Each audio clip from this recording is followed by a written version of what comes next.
Hello, and welcome back to another episode from my survival world inspired by the Wheel of Time.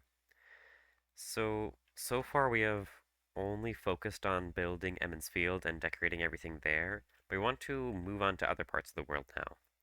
And so this is the road that will eventually go to Baerlon and Tarvalon. And the first thing to build on it is a bridge. I, it's something. I definitely wish I could decorate it more. And so I tried to make some interest by making it a little crooked in some areas, but I might have to change that and fix it to just be a perfect 45-degree angle, like all of the change being the same all the way down. Because it definitely looks weird right now, but I'm not sure how to change it to look better. But we don't have to worry about that right now. We want to start building cities. Whenever I play Minecraft, I think about how poorly villages are laid out, specifically like when it comes to defense. And so if you're trying to defend a place like this, it's far too spread out, way too much empty space between buildings that it's difficult for a single player to defend all of it.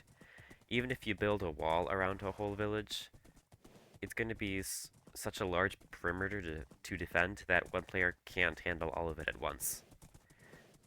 And I guess I want to just build cities that villagers live in that look better than these. No offense. And so I think I'm just gonna probably like tear tear this whole village down and start building the city of Baerlon in its place. And so first I'll be moving all the villagers to one area that where they'll eventually be relocated to the location for the tavern, and then I'll break all of the houses and start working on planning out how the city will look, what the layout will be. TNT is definitely the way to go whenever you're trying to remove any number of blocks. For all of these village houses, a single block of TNT was able to get pretty much half of the work done for me right away. And I definitely would have used more than one TNT for the village houses if I had a uh, easy way to get a renewable source of it, but I can't easily get neither gunpowder nor sand yet. But even though TNT is a little more rare for me right now, it was definitely worth it to speed this process up. Have you ever had a really big project to do, but had absolutely no idea where to start? That's kind of where I am right now. I just know, like, the buildings I want to put in here and, like, the farms I want. So, for instance, the dripstone farm. Same thing with how we had with Emmons Field, where the tavern has a villager breeder in the top floor. Maybe a cobblestone farm, a mud farm, a furnace array, a farm that turns mud into clay. And so I have a lot of ideas for things to add, but how to get started, like what the shape of the town is, that just seems really scary right now. I really don't know how to how to start it pretty much. But I realize the most important thing will be the road, like the main road going through it. And so I think we'll first kind of get a handle on where the main road will go, and then maybe we can figure out where those buildings would be. And so, once we get Bella, we should be able to have a kind of a plan for where the road will be passing through here. I'll likely be getting rid of this village on the way because, I don't know. It's fine to have longer stretches of road that have nothing on them. But right now I just want to plan for the road that we have going from the bridge to Emmonsfield, where that will be going. And so we want to somewhat follow the shape of the terrain. And so up here, where would someone build a road? Would it actually go this way? I'd probably actually follow this way more. And then kind of go around this short hill.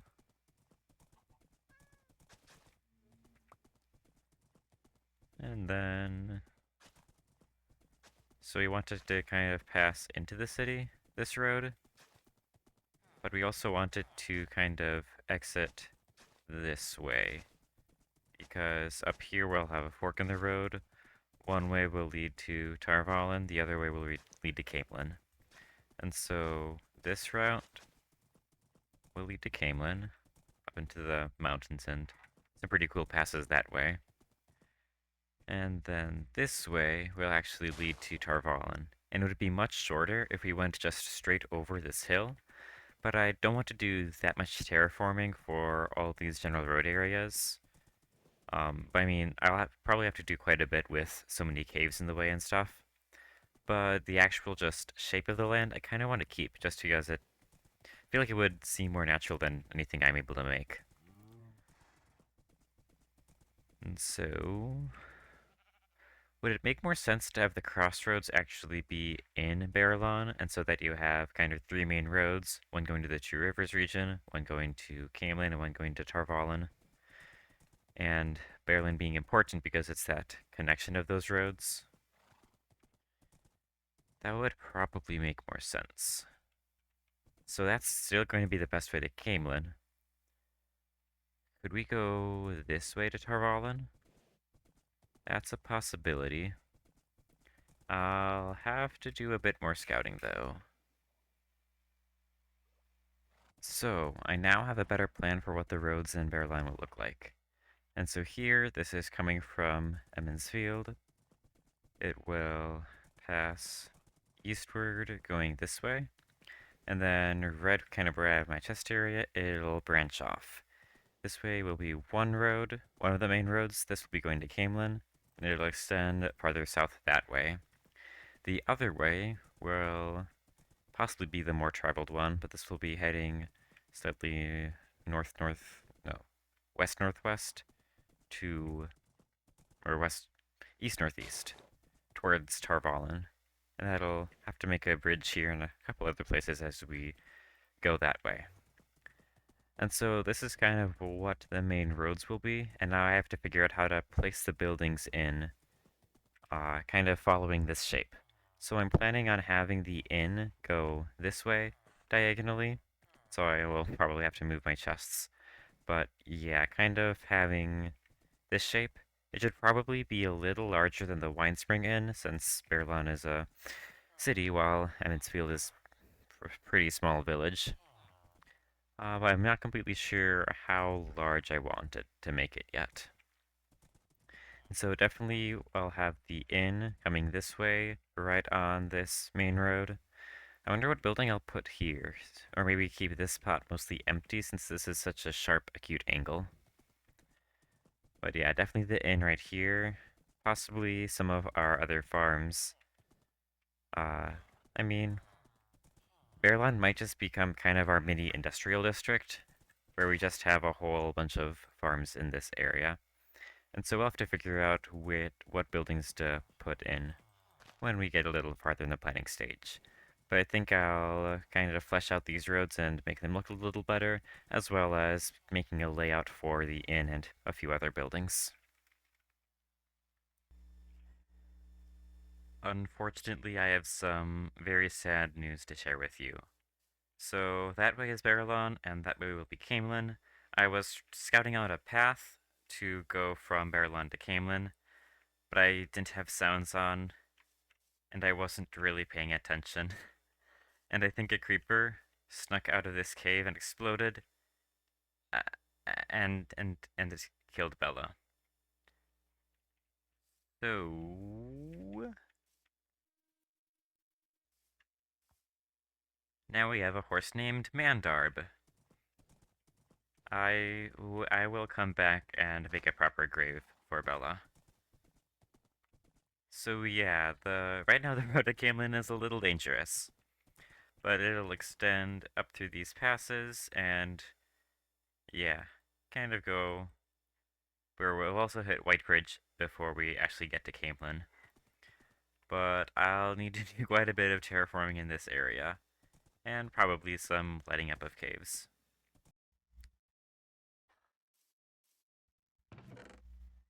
Bella, you were the only horse that any person could ever ask for. But now you have rejoined the wheel of time, waiting to be woven back into history. Until then, we eagerly wait your return. So now I'm going to take this opportunity to light up a few of these caves and maybe make a better path over these.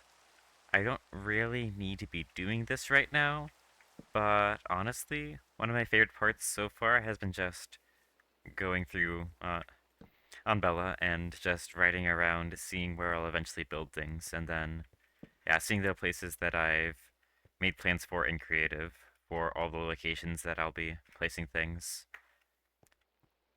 and just looking at all of the natural landforms, landmarks that are already there. And I don't know. I mean, the road to Camelin is so scenic in general, and the road to Tarvalin will be kind of the same in a sense, but there will be a little more flat land that way.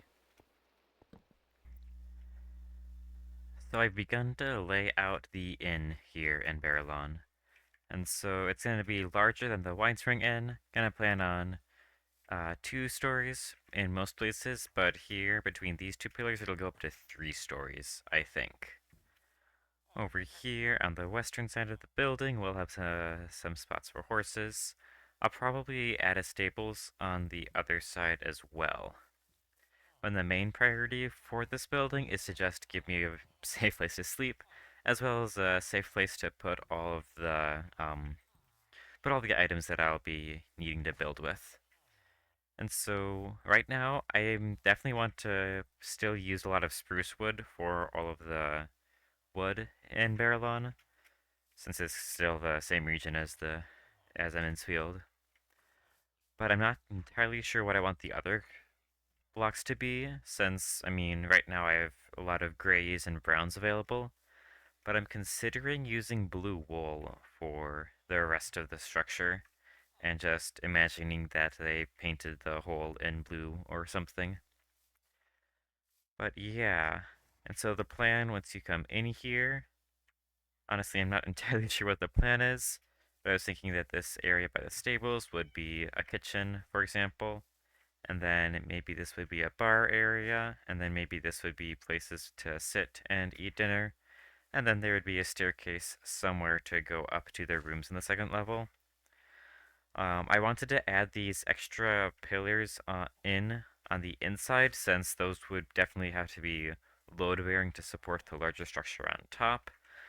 I'm not entirely sure I like how cramped it makes the space inside, though, so I definitely might be taking those out and letting just this central area and this left area to be used for seating as well as at the bar, and then this section having a staircase going up, as well as just a few small rooms.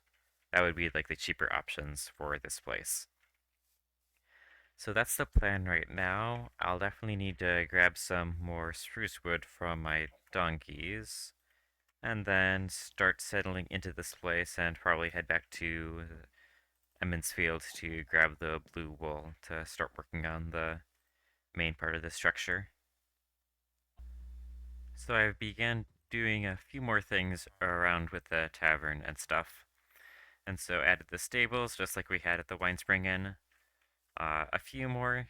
I'll probably need to maybe build a full stables building, just because if it's a city, it would need quite a big place for horses and other animals like that.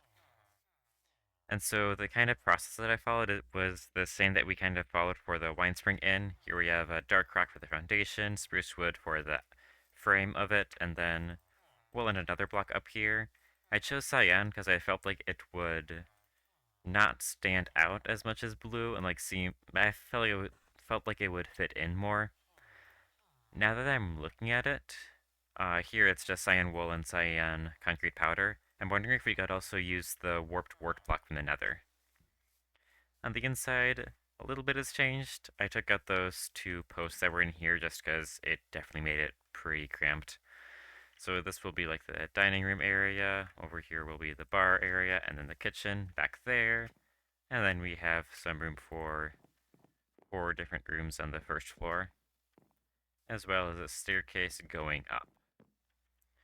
So I do want 3 floors, and so I'll actually have this third floor up here will be for, that's where our villager breeder will be. And then maybe in the second floor we'll have a spot to put the villagers and start sorting through them. I'm not completely sure because I'm also not sure how many villagers I want to have in Baerlon.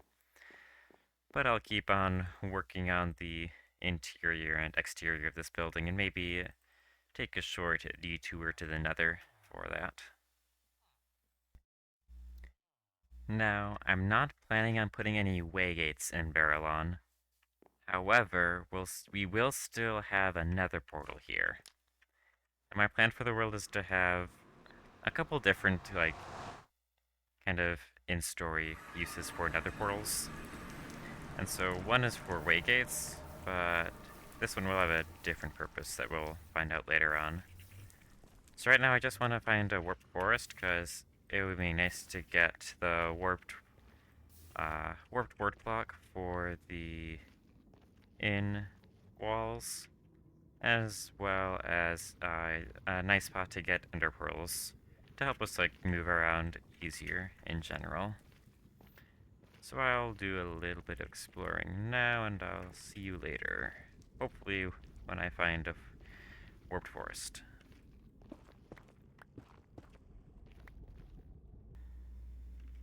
We found a warped forest. Looks like we're on the. If we just go through that wall, we'll be able to get a plenty large warped forest for us. I did not bring a hoe, but thankfully I did bring iron like I usually do. So we should be able to harvest this fairly quickly.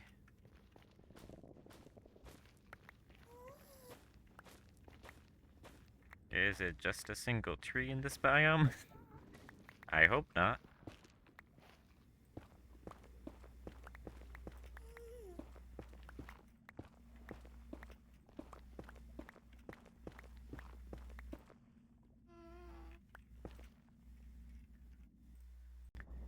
Update. I found a warped forest. A larger one, I guess. It'll just be a pain to get down and back up to, so time to start digging. Overall, it's been pretty successful so far. 6 pearls, plenty of ward blocks. I think it's good time to head back before I die in the nether and lose everything.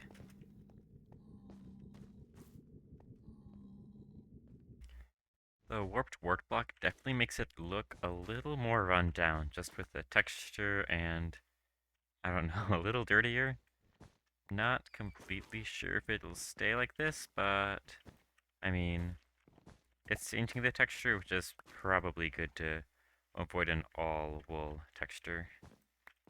So we'll try this for now, and we might change it later, we'll see.